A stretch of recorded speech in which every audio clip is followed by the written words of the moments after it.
something that my audience knows and you may or may not know is that the DOJ has recently opened a case, or they took my Twitter communications under sealed warrants, and a Twitter attorney told me that this before Elon Musk. They did that to me too. Yeah, and then so there's this sealed case happening, but my name was apparently brought up and my communications all sealed and taken there, but I don't know what the case is about, or if I'm the primary person or part of a bigger case, or help or hurt me, or I don't even know. I know nothing. My attorney couldn't find out. No one can find out. Journalists have tried to find out.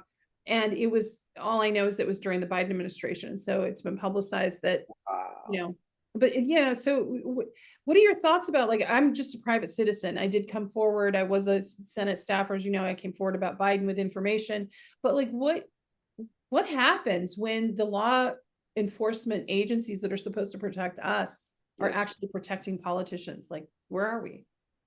We're in a very, very difficult position. And, I hate that we've become so politicized in this country, but I would say to you, or to somebody in a situation like the one you find yourself in, that you should run to Capitol Hill and engage with Senator Chuck Grassley's office, and maybe Jim Jordan's office, maybe Senator Johnson of Wisconsin's office, because you need high-powered support. This misuse of federal law enforcement is going to be the demise of all of us. The purpose of something like this, of a case like this, is generally not to send Tara Reade or John Kiriakou to prison for the longest possible sentence. The purpose is to bankrupt you and to ruin you, both personally and professionally. And they have to me too. So that they slap you down, and at the same time, they frighten any other would-be whistleblower into keeping his or her mouth shut. Yes. A New York Times journalist told me that on the day of my arrest, literally every single one of the New York Times national security sources went silent, and they stayed silent for 6 months.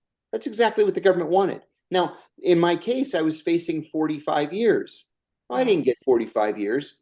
I got 23 months. That must have been terrifying, though. It was terrible. It was terrible.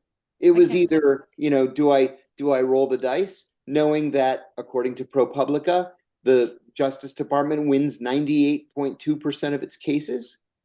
Or do I put a bullet in my head? I had 5 children at home. So what it ended up coming down to was from 45, they came down to 10, and then 8, and then 5. And they were stuck at 5 years for an entire year. And I said, no, I'm not going to take 5 years. I'm going to go to trial. And so we had a meeting with the Justice Department, and they said, look, 5 years, take it or leave it. And I said, I'm going to go to trial, and I'm going to testify on my own behalf. And I might, over the course of my testimony, accidentally talk about some of the hideous crimes against humanity and war crimes that I witnessed in 15 years at the CIA. And then they came down to 23 months, which I actually also turned down. So they gave me 24 hours to take it. They said, best and final offer, 30 months, you do 23. And my wife and I stayed up all night long, literally all night long. And we decided that I'd turn it down and we would go to trial. Because I said naively that once I got in front of a jury, they would see how ridiculous this was and I would be acquitted.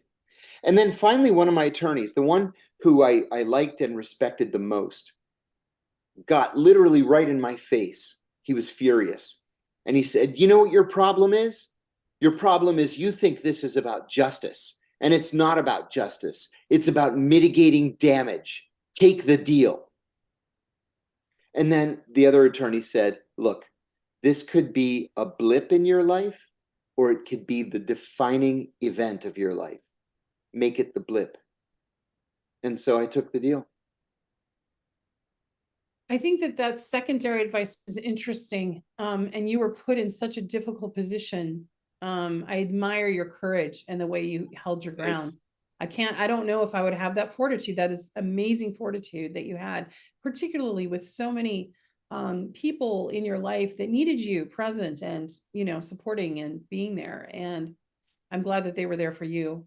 Thank you. Thank you. They were. So now looking back on that decision, and I know you said you have zero regrets. You said that at the top of this conversation.